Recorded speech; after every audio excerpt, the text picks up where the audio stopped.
इस दुनिया में ऐसे बहुत ही कम स्टूडेंट होंगे जिनको ये प्रॉब्लम नहीं होगी कि पढ़ा हुआ याद नहीं रहता। हम पढ़ तो लेते हैं लेकिन फिर भूल जाते हैं। तो अगर हम भूल जाते हैं तो फिर हमारे पढ़ने का मतलब क्या निकला? ऐसे में सारी मेहनत बेकार चली जाती है। वैसे पहले मैं आपको बता दूं कि अगर आप पढ़ा हुआ याद नहीं रख पाते हैं तो इसका मतलब ये बिल्कुल भी नहीं है कि आपका दिमाग कमज़ोर है।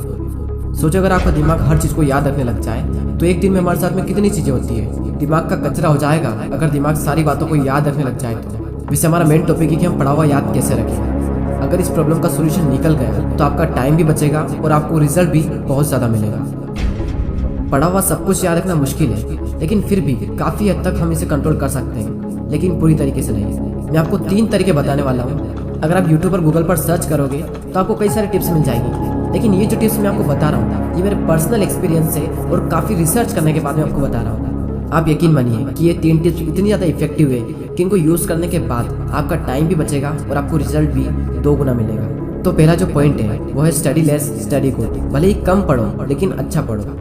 विल परेटो ने इस दुनिया को एक महान सिद्धांत दिया जिसे कहा जाता है 80-20 का रूल्स। इन्होंने एक ऐसा नियम दिया जो कि दुनिया की हर वस्तु में हर जगह पाया जाता है। इन्होंने बताया कि आपके 20% एफर्ट्स आपके 80% रिजल्ट में कन्वर्ट होते हैं। इनका कहना है कि आप सिर्फ 20% चीज़ों पर फोकस करो, आपको 80% रिजल्ट सिर्फ इन्हीं से मिलेंगे।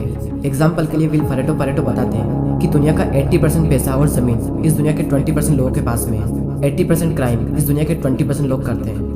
80% ट्रैफिक इस दुनिया के 20% रोड पर होता है। और 80% टाइम हम 20% कपड़े पहनते हैं। और इस दुनिया की 80% अल्कोहल यानी शराब इस दुनिया के 20% शराबी पी जाते हैं। 80% भोजन इस दुनिया की 20% जमीन से निकलता है।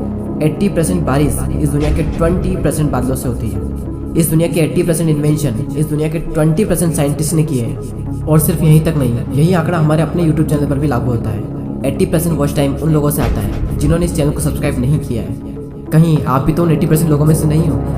और सबसे इम्पोर्टेंट फैक्ट कि 80% रिजल्ट हमारे 20% एक्शन से आता है। और यही रूल आपके एग्जाम में और आपकी पढ़ाई में भी लागू होता है। आपके सिलेबस का पढ़ा हुआ 20% आपको 80% दिलवा सकता है। तो आप 20% मोस्ट इंपॉर्टेंट चीज़ों को निकालें और उनको पढ़ें, और वही 20% चीज़ें आपको 80% रिजल्ट दिलवा सकती है। और आपने जो 20% निकाला है वो आपके सिलेबस के कंपेरिजन में बहुत ही कम है। तो ये जो कम है ना, इसको बहुत ही अच्छे से करो। और यही था हमारा first point, study less and study good. दोस्तों मैंने भी कई बार ये गलती की है कि जितना पढ़ना होता है उससे हम कई गुना ज़्यादा पढ़ते हैं, और इसका रिजल्ट ये होता है कि हमें जो याद रखना चाहिए वो भी हम भूल जाते हैं। एग्जाम में अब वैसे भी ज़्यादा दिन नहीं बचे तो आप इस रूल को यूज़ करके काफ़ी अच्छा रिजल्ट पा सकते हैं। अब नेक्स्ट जो पॉइंट है वो है स्टडी इन मॉर्निंग। और ये जो पॉइंट है ना, ये मेरा फेवरेट पॉइंट है क्योंकि मैंने अपनी लाइफ की ज़्यादातर पढ़ाई सुबह ही की है। एक तरफ एक स्टूडेंट है जो सुबह जल्दी उठकर 2 घंटे पढ़ाई कर रहा है, और वहीं दूसरी ओर एक और स्टूडेंट है जो दिन में 4 घंटे पढ़ाई कर रहा है। तो ये जो पहला वाला स्टूडेंट है ये ज़्यादा आउटकम दे पाएगा दूसरे वाले के मुकाबले। सुबह जल्दी उठकर पढ़ने के 2 सबसे बड़े बेनिफिट होते हैं। सुबह के टाइम हमारी कंसंट्रेशन सबसे पीक स्टेट पर होती है, और सुबह के टाइम पे जो कंसंट्रेशन होती है शायद ही पूरे दिन में आपको वो कंसंट्रेशन मिल पाएगी। और सेकंड बेनिफिट ये है सुबह जल्दी उठने का कि सुबह कोई भी डिस्टर्ब करने वाला नहीं होता है।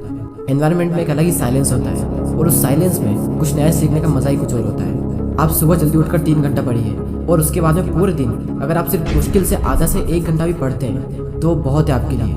कहने को तो लोग 8-10 घंटे पढ़ते हैं, लेकिन जो 2-3 घंटे की मेन पढ़ाई जो होती है कॉन्सेंट्रेशन के साथ में, वही सबसे मेन चीज़ होती है। बाकी सब दिखावा है। हमारे देश के प्राइम मिनिस्टर मोदी जी ने भी सुबह जल्दी उठकर पढ़ने को कहा है। एक रीजनेबली सुबह सूर्योदय के पहले अगर तैयार हो करके पढ़ना शुरू करते हैं तो पूरी तरह आप बिल्कुल मन से एकदम तंदुरुस्त होते हैं। जैसे बारिश के बाद आसमान कैसा साफ नजर आता है। सुबह बहुत ही उत्तम कालखंड होता है, फ्रेश होते हैं, थकान नहीं होती है, और अध्ययन से ही शुरू करते हैं ज़्यादा अच्छा रहता है। और ना सिर्फ मोदी जी ने बल्कि हमारे शास्त्रों में आयुर्वेद में भी यही बात कही गई है कि सुबह के टाइम हमारा ब्रेन सबसे ज़्यादा एक्टिव होता है, और उस टाइम जो भी हम अपने ब्रेन में डालेंगे वो दिमाग में छप सा जाएगा। सो ये था second point, study in morning. अब जो लास्ट जो पॉइंट है वो बहुत ही ज़्यादा इंपॉर्टेंट पॉइंट है, और ये पॉइंट आप सबको ऑलरेडी पता है, लेकिन हर कोई इस पॉइंट को बहुत ही इग्नोर करता है।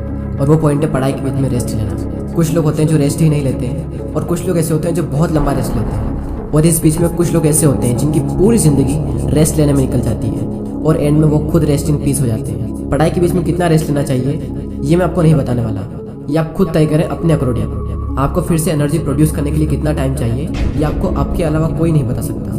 जितनी इंपॉर्टेंस हम अपनी पढ़ाई को देते हैं उतनी ही ज़्यादा इंपॉर्टेंस हमें रेस्ट को भी देनी चाहिए, क्योंकि रेस्ट ही वो चीज़ है जिसकी वजह से हम पढ़ पा रहे हैं। हम एक दिन में जागते भी हैं और सोते भी हैं। तो उसी तरीके से अगर आप काम कर रहे हैं तो काम के बीच में रेस्ट लेना भी बहुत ज़रूरी है। और हाँ, ये गलती बिल्कुल मत करना कि अगर आपका एक बार पढ़ाई में मन लग गया तो लगातार पढ़े जा रहे हैं, लेकिन बाद में एक टाइम ऐसा आएगा जब आपका बिल्कुल भी मन नहीं लगेगा रेस्ट लेने के बाद भी। जब एक बार पढ़ाई में मन लग जाता है तो हम इतना पढ़ते हैं कि हम अपने दिमाग को पूरी तरीके से थका देते हैं और हालत ऐसी हो जाती है कि फिर से पढ़ने का मन ही नहीं करता। आपने पढ़ना शुरू किया, आपका मन लगा, अब थोड़ी देर बाद आपको रेस्ट लेना चाहिए, लेकिन आपको लगता है कि मैं भी और पढ़ सकता हूँ। तो उस फीलिंग को बनाए रखें और रेस्ट लें और फिर दोबारा उसी फीलिंग के साथ में अपनी पढ़ाई शुरू कर दें। अगर आप चाहें तो आप पोमोडोरो टेक्निक का यूज़ भी कर सकते हैं। पोमोडोरो एक बहुत ही सिंपल टेक्निक है। आपको जो भी काम करना है उस काम को आपको 25-25 मिनट के 4 ब्लॉक्स में डिवाइड करना है और हर 25 मिनट के ब्लॉक्स में आपको 5 मिनट का ब्रेक लेना है और 1 घंटा होने के बाद में आपको 15 मिनट का रेस्ट लेना है और फिर से आपको यही सब करना है। और इस टेक्निक का यूज़ करके आप काफ़ी लंबे टाइम तक और काफ़ी अच्छे से स्टडी कर सकते हैं। और ना सिर्फ स्टडी बल्कि आप अपने किसी भी काम में इस टेक्निक को यूज़ कर सकते हैं। और इस टेक्निक को यूज़ करने के लिए प्ले स्टोर पर कई सारी एप्लीकेशन है, आपको जो भी अच्छी लगे वो एप्लीकेशन आप डाउनलोड कर सकते हैं। चलिए अब हम उन तीनों पॉइंट्स को एक साथ देख लेते हैं और ये भी देख लेते हैं कि हमने इस पूरी वीडियो में क्या सीखा।